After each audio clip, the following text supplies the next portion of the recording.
Ingat, tidak lama lagi kita pemilihan presiden dan wakil presiden. Yang diselamatkan bukan presidennya, tapi selamatkanlah suaranya. Suara kita semua yang komitmen mendukung tanpa bayaran, mendukung tanpa diminta, mendukung dengan hati, mendukung dengan rasa kepercayaan, mendukung dengan rasa mau berkeadilan bagi seluruh rakyat Indonesia. Tanggal 14, jangan lupa kita coblos 1. Kita mau lebih adil, kita mau lebih makmur, kita mau lebih sejahtera, bukan hanya sebagian. Kita sebagai rakyat jelata, saya sebagai rakyat jelata, tidak ingin beras mahal, tidak ingin gula mahal, kebutuhan perut kita sebagai rakyat tidak boleh mahal.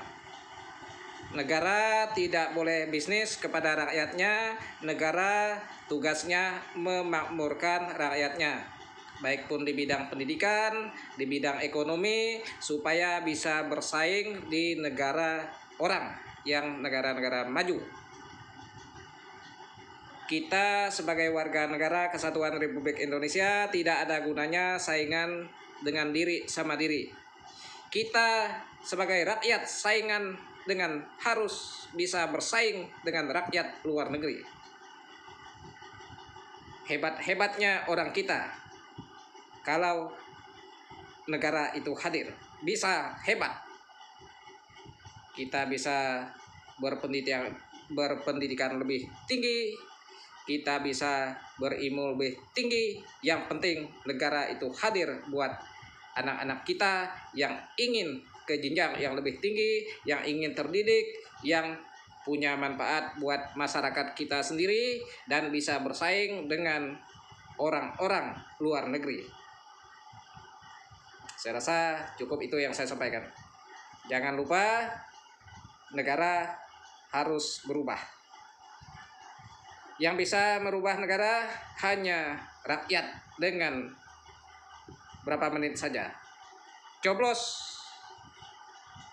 hitungan menit, selesai. Satu orang, satu coblos.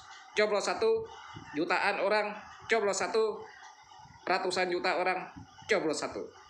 Kita ingin yang terbaik, ingin berkeadilan, dan ingin berantas oknum-oknum mafia-mafia kejahatan, terutama oknum-oknum perampok, oknum-oknum perampok merampok tanah masyarakat, oknum-oknum perampok duit rakyat, oknum-oknum perampok duit negara, oknum-oknum mafia hukum.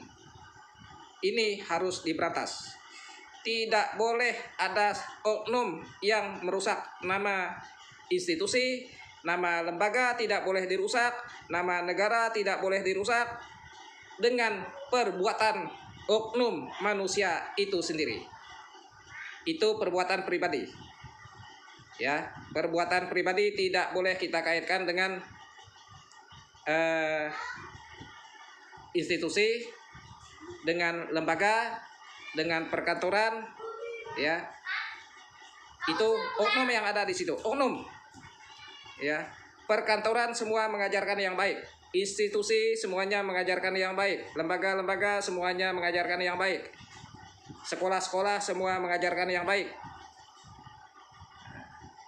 rumah sakit apa semua, pokoknya semuanya mengajarkan yang baik. Yang tidak baik itu oknum, itu harus diberantas dan dihentikan. Saya rasa cukup itu. Terima kasih. Coblos 1, tetap semangat. Adil Catalino, Pacuramin Kak Saruga, Basengat Kak Jubata. Arus, adil, adil, adil. Agi hidup, agi ngelaban. Masih hidup, masih bersuara. Masih hidup, masih edukasi. Masih hidup, masih berpendapat. Masih hidup, masih mengeluarkan gagasan. Berpendapat tidak boleh diintervensi pihak manapun. Terima kasih.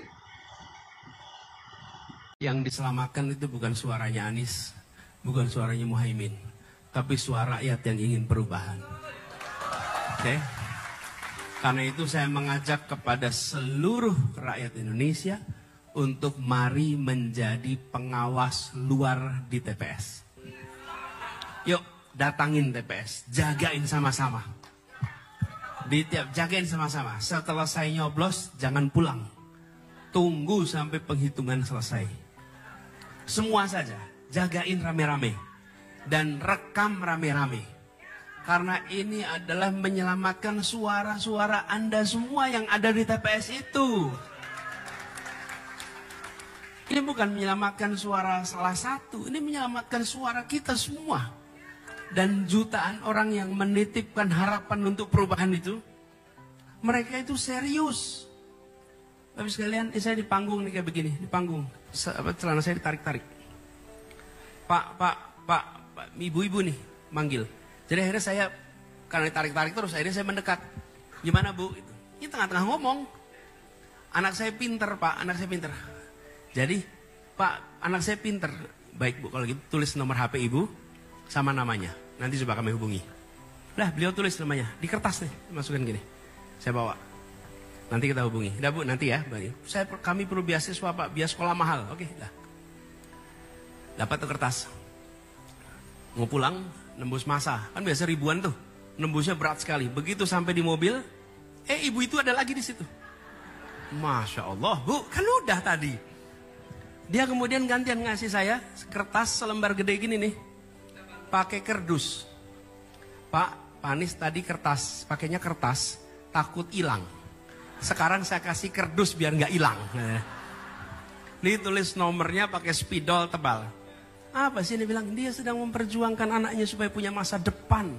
Dia datang ke acara itu berpanas-panas berjam-jam untuk masa depan. Di Tasikmalaya, berombongan di Tasik nih, 3 jam dari sini. Berombongan ibu-ibu datang, sekedar mau bilang, Pak tolong susu bayi dibuat murah. Anak-anak saya nggak bisa dapat susu karena mahal susunya. Ibu sekalian, mereka minta perubahan. Jadi ketika nanti kita semua datang ke TPS menyelamatkan suara, bukan nyelamatin suara Anies, bukan nyelamatin suara Muhaimin. Ini menyelamatkan keinginan perubahan dari jutaan rakyat di Indonesia. Tadi saya ketemu di acara ulama tadi. Saya tuh sering ditanya, gimana ngurus Jakarta berat nggak? Enggak, Jakarta itu nggak berat. Yang berat itu kalau ketemu orang dan bilang gini, Pak Anies, saya mendoakan Bapak dalam tahajud saya. Saya mendoakan Bapak dalam setiap doa saya, itu yang berat. Dan saya mengalami itu bertahun-tahun di Jakarta. Kenapa? Karena perjuangan Jakarta dulu, perjuangan melibatkan begitu banyak orang. Di bandara saya ketemu, Pak, dulu saya ikut jaga TPS di mana. Pak, saya ikut jaga, dan tidak pernah ngomong. Gak pernah menceritakan. Pernah saya merasakan ini saya cerita lagi nih. Saya ke Mataram. Sewa mobil, Innova 2 hari.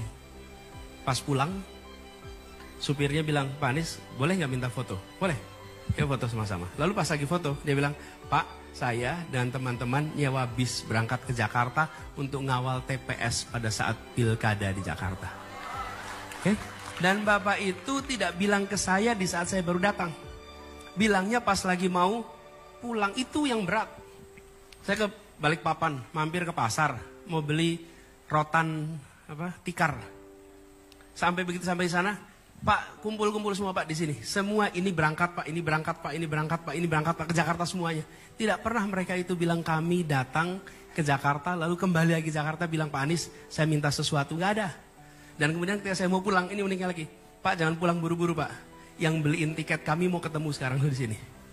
Itu yang beliin tiket nggak pernah mencoba ketemu saya dan bilang Pak dulu saya ikut kontribusi pemenangan DKI, nggak pernah. Jadi saya bilang yang merasakan saya berat itu bukan ngurusin Jakartanya, tapi pertanggungjawaban moral dengan orang-orang yang dulu mendukung ketika perjuangan. Nah, jadi makanya saya minta kalau doain apa? Doain amanah, doain istiqomah, itu aja. Gak lebih dari yang lain ya. Jadi ini yang membuat pertanyaan tadi soal mengamankan suara, yuk amankan sama-sama. Karena ini bukan amankan suara Anies menang, bukan, kita ingin perubahan. Saya pun di sini juga dapat tanggung jawab ini, saya nggak daftar. Saya dititipin tanggung jawab itu. Jadi amankan sama-sama. Terus besok mau gimana? Apakah nanti kritik Nggak mungkin yang namanya berada di dalam pemerintahan itu benar terus. Nggak mungkin. Pasti akan ada ruang kekeliruan, pasti ada ruang kesalahan, dan itu adalah ruang untuk kritik. Itu ruang untuk kritik.